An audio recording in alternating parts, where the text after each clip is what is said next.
Welcome to the Human CMO, a conversational interview-style show that humanizes leadership at the highest level of modern marketing.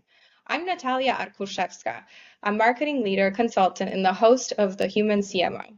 I've spent over a decade helping brands and CMOs navigate growth, pressure, and strategy, and now I'm focused on creating honest conversations about what leadership really looks like behind the title. Today's guest is Caryne Say, a marketing leader who has spent her career helping brands grow by combining strategic clarity with strong execution. Caryne has served as senior marketing leadership roles, including as CMO, where she has been responsible for developing marketing strategies that connect brand, customer insights, and business growth. She's known for her ability to translate complex market dynamics into clear positioning and actionable marketing plans. What makes Caryne particularly interesting as a leader is her balance between big picture thinking and operational leadership. She understands that great marketing isn't just about creative ideas. It's about building the right teams, aligning with the business, and creating systems that allow marketing to scale. And like many CMOs who have navigated different industries and stages of growth, she brings a deep understanding of what it really takes to lead through change. Welcome to the Human CMO. So, where are you Okay. dialing in from, and what are we toasting with today? Miami, Florida. What are we toasting with today? I want to say coffee, but it's actually herbal tea. However, I keep telling myself that I'll become a wine in the afternoon kind of person one day, but hasn't happened yet. Okay, so I'll meet you halfway there. I got the wine glass, but I have some sparkling water. So that's me getting there. 2 more hours. Well, the thing is, I have actually stopped drinking for health reasons and Oh, just because it's one of those things you do when as you get older. So I yeah. should actually change my beverage of choice to something else. Otherwise, it's just water, herbal tea, sometimes coffee. Yeah, no, good for you. I mean, coffee is great, but it also gives you the jitters after a while. So, so kind of, what kind of week are you walking into this conversation with? So I just got off a call with my client. She runs a cloud transformation firm. So lots of things happening. I would say controlled chaos, which is basically my natural habitat. As we speak, there are 3 client threads running in my head right now. An event downtown Miami that I should probably be attending, and about 4 Mhm. tabs are open in my head that I haven't closed yet. So I'm pretty fine. I'm generally fine. This is just what it looks like when things are moving. This is the time, right? Before the summer hits and people start going It on their is. holiday break. And And it's so true because I do actually have clients in the UK, for example, and we know that August is pretty much a dead month, right? Everyone's taking off. So right now is where a lot of the planning, a lot of the even the execution starts happening with that in mind. August is no one's going to be around. So what are we doing to come back for, a stronger Q3 start? do you get to go to Europe since you have clients there? That something in your travel Not plans yet, or? but my goal is to be able to work from anywhere. So I suddenly have Europe on my map. When someone says, "Oh wow, you're a CMO," what story are they making up in their heads that's completely wrong? Oh, yeah, there's so many definitions of CMOs. I want to say um, probably the fact that there's a corner office somewhere, right, with a strategy deck and a team around me executing it beautifully. I think that's probably what goes on in the head, which is so far from the truth because the reality of my work is a lot of it is about translation. Like it's really about moving between like what's in the founder's head, right, the founder's instincts to the sales team's frustrations, and keeping a finger on the pulse of the market as well. How are they actually behaving these days? And none of those actually speak the same dialect. So most people think that my job is running marketing, but I would say that it's really more about making sure that you have a system that connects your positioning with your sales, with your product, and the market, making sure that that system actually works. So when I've worked in so many companies, and once you start looking at companies that way, like with that systematic approach, right, you start to see patterns really quickly. You start to see where signals are getting lost, where teams are reacting to noise instead of the market, and you also start to see where parts of the systems aren't truly connected after all. So I would say there's it's not a lot of people might think that, oh, it's glamorous, right, because of the title, but what they miss is that glamorous version of the job doesn't really include like today, for example, the conversation that I just had with my CEO. We're trying to explain why you can't just chase after every attractive ICP out there. Everyone wants to go for the big companies, right? But it does take a lot of conversations. But just because they look great on paper, doesn't mean that they'll look great on your spreadsheet. You need to know why not just that they're attractive to you, but what makes you attractive to them as well. Where does your company actually fit in their world? Well, I love it. It's just when you're saying that, what I kept hearing is finding the right fit, not about, Yeah, just everybody goes after the same thing. It's what works for you and yeah, your offering. And it's just like with people in life too, right? Like not everyone can be an engineer. We have to have yeah, doctors and uh, pharmacists and yeah, just trying to think of all the different roles, but it's like exactly, what what works with whatever your skill set and knowledge is, and that's how exactly, you thrive. exactly. And it's really about helping, businesses, founders prioritize, stay focused, and see the right opportunities and say no to the wrong opportunities. It's very relational. And what does being a CMO cost you personally that doesn't show up on LinkedIn? Yeah, that's a really good question. Of course, we all try to be very professional, very button up on LinkedIn, but behind all that is I would say, someone told me I can see the gears spinning in your head. So my brain, it's constantly analyzing, it's taking things in, right? I'm looking at, the world that shifts around us, constantly thinking, what does that mean? Who benefits from it? What happens next? And when you have worked in enough companies, as I mentioned earlier, you really start to see those patterns very quickly. And sometimes you're sitting in a meeting and you really kind of like know how the conversation pans out, how it's going to end before everyone else gets there. So it does help me professionally, right, to be able to analyze, look ahead, and what do you call it, and compute, and then predict what the outcomes are. But also means that my brain doesn't actually switch off easily. And sometimes I do have a tendency to maybe like jump like 2, 3 steps ahead. I'm working on it though, but that doesn't quite show up on LinkedIn. Yeah, structure is certainly a discipline.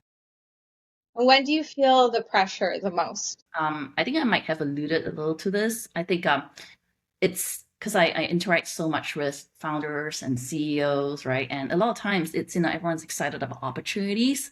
I think for me the pressure shows up when maybe the few seconds before you say something in a room that people aren't going to love hearing, right? Like everyone has a very broad understanding of marketing, but because I see so much, because I can see what's actually broken, but the rest of the team is not quite there yet. How do you actually say that? How do you actually bring that up, right?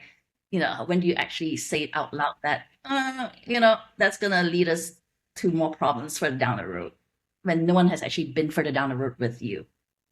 So that to me is the pressure. Like how far do I carry on with this conversation? How far do I take it with me before you know, because I think there's a way to it's not so much about what you know anymore. What I've learned is really how do you actually share what you know at the right time in a way that's going to empower people to take action, right?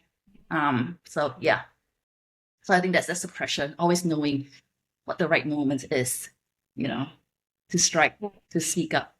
It's it's interesting you say that because, I think going back to the previous two questions was, what does a CMO represent? And I think even my experience with leaders especially is it's not it is a C-suite level position, but there's always this, I guess, hidden subconscious projection of assumption that, oh, they're all just about the marketing, but they're not really leading. It's just more, oh, doing like, the presentation decks and paid ads and website and everything.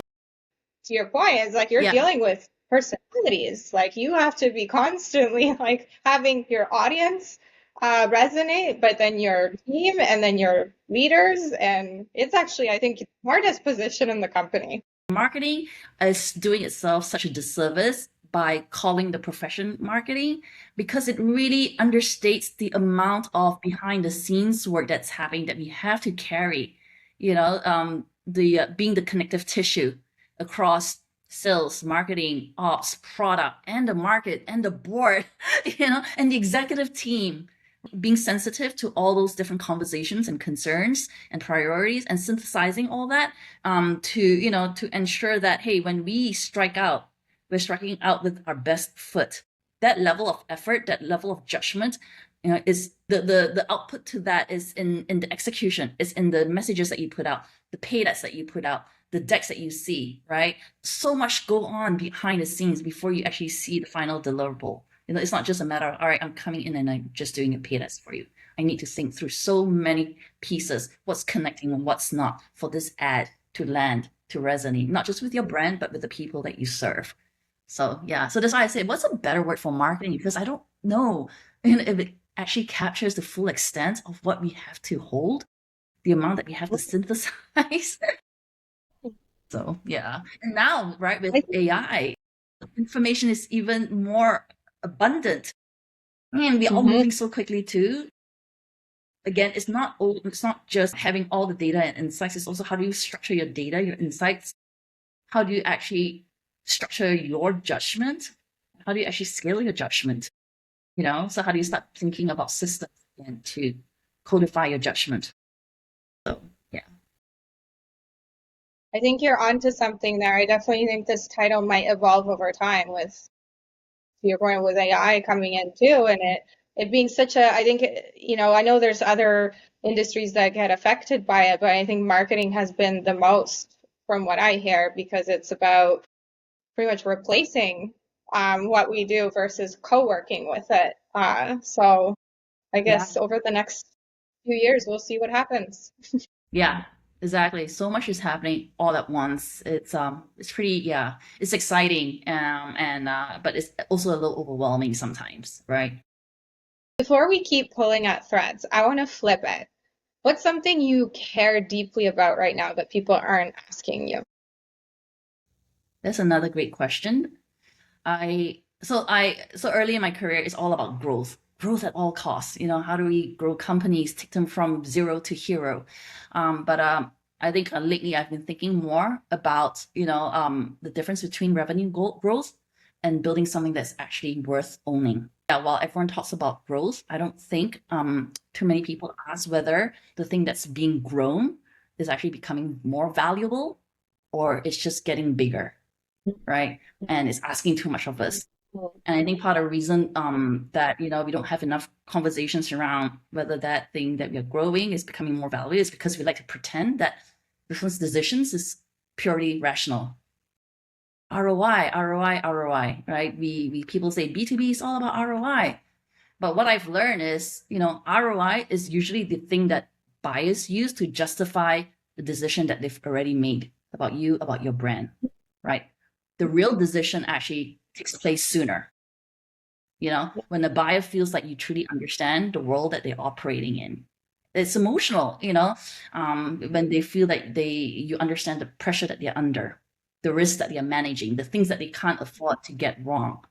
I think marketing needs to be, and we are very sensitive to that, because we're constantly watching, how the world around us shifts, right? The economic pressure, technology shifts, the cultural signals.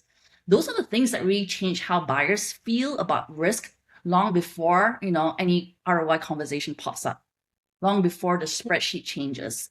So I think, yeah, sure, if you want to grow, but you know, at what cost, at what margins, and by the end of the day, Like if you prioritize ROI over truly understanding the person that you're serving, I think that's where you actually miss, you actually miss the nuance, right? It's always emotions first and then spreadsheets second. And I can also personalize that, right? For example, I'm, looking at someone to help me with my branding, for example. I'm not necessarily looking for someone who can get this job done with the best return. I have my own personality. I have my own background that I really want the brand to connect to. And I really need to speak with someone who truly gets it, who sees, how I'm very multi-layered, for example.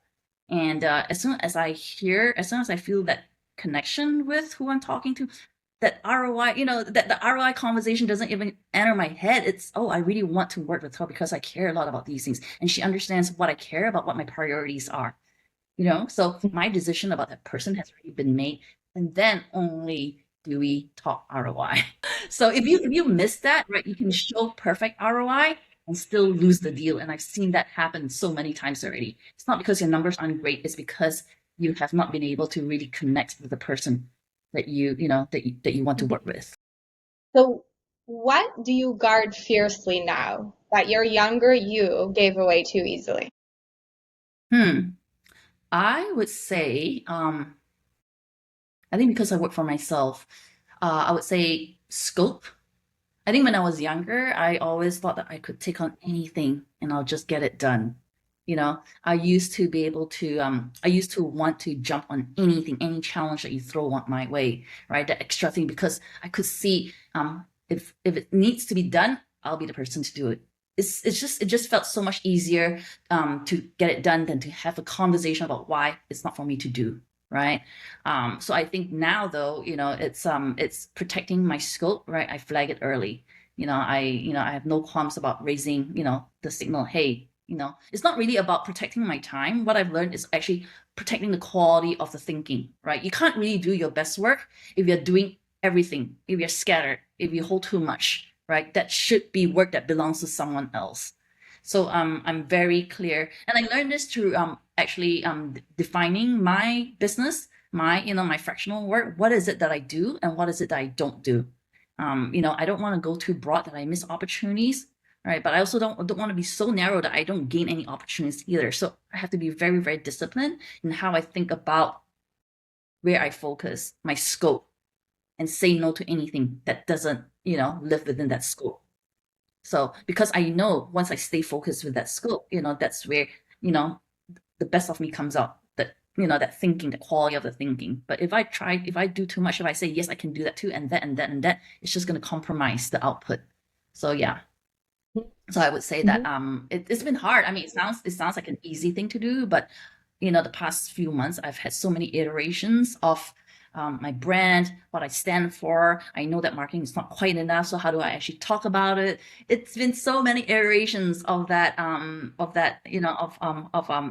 positioning, if you like, and articulating it, and then testing it with people and seeing where the true opportunity is. So yeah. And now you're doing all the marketing that you know how to do, but on yourself. Yeah, exactly. Exactly. It's as they say, a barber doesn't, they don't cut their own hair. It's hard. Yeah. So Yeah. I realized that I can market for any brand, any company out there, but when it comes to my own marketing, oh my gosh, I was just paralyzed. I was just having such a hard time, being disciplined about, who I am, what I stand for, how to articulate my value, what to say no to. So it's very meta that way. So then here's a good question. What's a mistake that shaped you more than any win? Ooh. Um, what's a mistake that shaped you? I would say when client relationships run over, right? When, I know that, hey, it's past the point where, I knew it wasn't working. Um, and yet I don't actually say stop. You just keep doing it. you know, Mostly because it's not comfortable to quit the client, I guess. But from my experience, what I've learned is by the time we let things go further too far down the road, by the time we ended the engagement, we realized that the damage was actually bigger than if I had just, raised the flag sooner. And I learned that, staying in something out of loyalty to the relationship can sometimes be the least loyal thing that you can do. So I would say, yeah, the ability to, again, back to just speaking up, naming things earlier, raising the flag, and knowing when things don't serve you anymore or things don't serve the relationship anymore. It may be very uncomfortable in the short term, but it's really much better in the long term. Because ultimately, I love my clients. A lot of times we are put in very difficult situations, and I think the skill is how to not let those challenging situations define us. Who do we want to be, when stakes are high, right? So I always want to be able to, walk away, part ways without burning bridges, our respect, our dignity intact. Hey, it was great while it lasted, and then got to a place where maybe now it's not the time for us to work together anymore. But it doesn't mean that it doesn't compromise the respect that we have for each other. That's really important to me. Yeah. Catch it before it's too late. Yeah, exactly. Catch it before it's too late. It's hard, right? I mean, humans are so adaptable. Oh, it doesn't make sense anymore, but we'll keep going out of loyalty. In a way, sometimes you get immune to the pain, right? So you just keep going, and then you realize, wow, okay, maybe it was really over before it ended. Yeah. Mm-hmm. So, what part of this role still makes you uncomfortable? Besides this, saying quitting a client. I would say self-promotion is certainly not something that comes naturally to me. I tend to be, I'm very, like I mentioned earlier, I'm very comfortable positioning other people's companies. I'm one who's, I'm always, I'm very comfortable cheerleading for other people, right? Really hyping them up and just giving space and letting everyone, elevating them. But I think doing the same thing for myself does take a little bit more of a conscious effort. I think a lot of us, well, I'm speaking for myself now. I think there's this element of imposter syndrome. It's very real. So every time I post on LinkedIn, there's a version of it that still feels very performative. And at the same time, I also know nobody cares. So it's certainly very much a me thing here. I've gotten better at it, but I have to say it doesn't come naturally. Like I'm very innately passionate about what I do, and I also know what my weaknesses are. So I have no qualms saying I'm not great at this, but the things that I am very passionate about, where I have strong opinions about, where I know that I can do a good job at, like I certainly want to speak up on that because I know that it will benefit somebody. So I think that's something that I am getting better at because I keep thinking it's not about me, it's about what I can do for that person. So the more I show what I'm good at because it benefits them, the better it will be for your client relationships, right? So that's how I spin it around. That's how I make that mental shift for me to overcome this this performative aspect of it. So decentralize yourself is what I'm saying.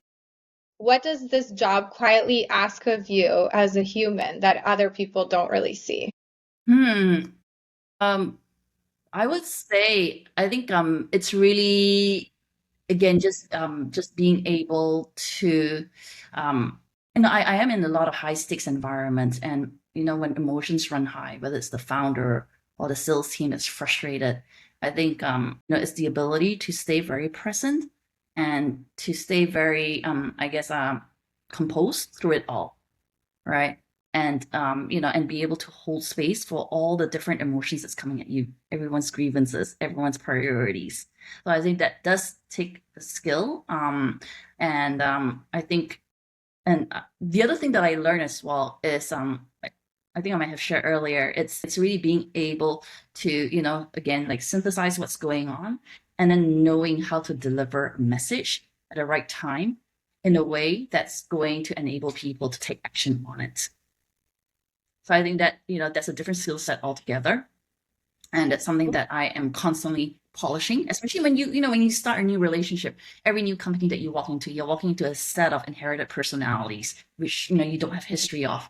So it does take, it's very humbling, it requires a lot of patience and self-regulation too, like do not jump to conclusions, thinking a broader perspective and, knowing how much to zoom in, zoom out. So yeah. And so, what feels unfinished for you right now? Ooh, what feels unfinished? Oh my gosh. I think there's so many things, right? Like I so I'm from Malaysia. I grew up in Malaysia. I spent my time, I went to school in the UK, spent time in Shanghai, and over the past 2 decades, I've been in the US. So I would say, I don't know whether it's unfinished or just going full circle. I've been thinking about APAC quite a bit lately. And I think Okay. maybe because of the exposure that I've had, that cross-cultural translation has always been a part of how I think. And with APAC on the horizon, I'm seeing more companies expanding across regions, right? Like I'm seeing, it's just something that I'm kind of innately tuning into. I'm seeing how US companies are entering Asia. Latam companies in Latam are expanding globally. Asian companies are coming to, Western markets, right? So I do feel that, okay, the commercial world is getting more and more connected. But the cultural gaps are still very real. So from a business perspective, a lot of the GTM problems, the problems that I solve for in those situations, they aren't actually marketing problems after all. They are translation problems. And I picked that up again because of my exposure, right? The strategy may travel, but the meaning doesn't. What you built for the US doesn't necessarily work for Europe, Asia, Middle East, or Africa, right? The language obviously, doesn't travel. The meaning behind the language, for example. So I feel like that's the space that I'm interested in exploring a lot more. And I feel why I'm excited about that is because it really taps into my background. I've been thinking, wow, throughout my childhood, the years I've accumulated, parts of my background, I haven't actually fully brought into the business yet. And now this feels like an opportunity to do it, right? I don't quite know what that looks like, but the broader lens is how do I actually operate more globally? How do I actually become that connective tissue, that translator across culture? You know, Mhm. and as the commercial world becomes more connected, but there's still gaps culturally, right? I feel like this is probably going to shape where Strata Guide, my company, Strata Guide, goes next. There's the beauty of having your own company. You can really shape the vision, the direction that you want to take. Like I'm not sure if unfinished is the word. I think it's just expansion and really Mhm. truly stepping out of the path that I've taken, and entering new territories that really tap Mhm. into this other part of me that I've never brought into business before. I remember when I was in university, it was just one class that they offered. I think it was third year in the whole marketing business bachelor program, and it was actually called international marketing. And the whole class was just about understanding other cultures and how it's important that if you're going to work for Yeah, global companies, how you have to relate, the brand to yeah, different countries and continents. But it was just one class, one course, and that's it. And you kind of never went back to it. But to your point, I think there's, especially now that the world has become more flat with the internet over the last 2, 3 decades, yes, like we're forgetting that part. Like I think a lot of exactly, marketers in North America, even though we all are so multicultural, we think exactly, that, message will resonate with everybody else, that everybody else lives the way we do or has the same lifestyle as we do. But that's where travel is important. Exa- Travel needs to be realized. exactly. I love seeing cultural shifts across different regions, and like even simple things. I was reading something the other day. Like the West, like Swedish design architecture is all about minimalism, clean structure, right? But if you go to Mhm. Japan, it's the complete opposite. Maybe Taiwan too, China, right? It's very cluttered. Animation is all, it's low context, high context, right? It's so fascinating, right? There's a reason for, for that business. It actually means something. People relate to it, and it's such a contrast to this part of the world where, hey, we want everything very, yeah, it's minimalism, but maximalism, actually thrives in other parts of the world too, and for a good reason. It's very cultural. So I'm so fascinated with all that because it also then reflects back to, how we actually connect, right? Across different regions. If this is where the mind's constantly operating, how do we actually meet them where they're at? Mhm. So Mhm. yeah, this is what I mean by you may have your strategy locked down, but then how are you striking the tone? Are you does it translate across different regions, or are you losing meaning across the way? Mhm. Mhm. So yeah. The last question for today is, and I think I already know a little bit because I see something in the background, but when you are not the CMO, who do you get to be? Are you referring to my tennis racket?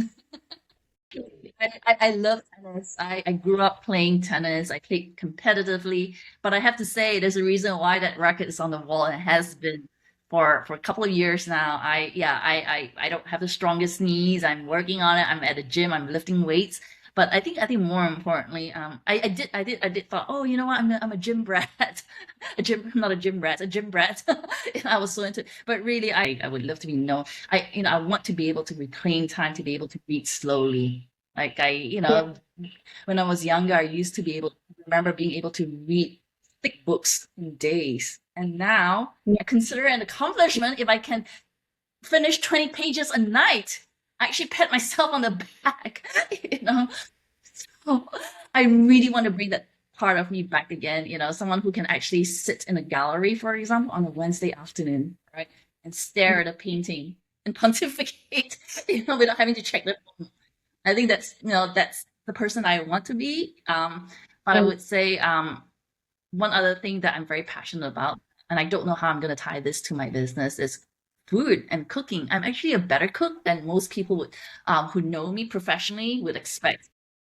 Love yeah, cooking. Like, so how do I actually bring together communities? Because marketing is all about community building. I'm all about community building. How do I do that over food? Because it's such a unifying factor. Food and music, right? It's what unifies the world. I yeah. personally I find it mean, very grounding. So you can cook for the people coming to wherever venue to do a meeting. So there you go, yeah, kill two yeah. birds with one stone. There you go. My love for food is not gonna go anywhere. So I feel like at some point I would need to bring that into the business as well and see what I can do with it in terms of building bridges, in terms of building community, and yeah, bring people together. Wow, I love that so much. And that's a wrap. And thank you so much again for getting real with me today. I really enjoyed our conversation. Well, thank you. Those are really good questions. Very, very thoughtful, human, and questions that have not really been asked before on a podcast. So I really appreciated the experience. Thanks for having me on the show. Thank you.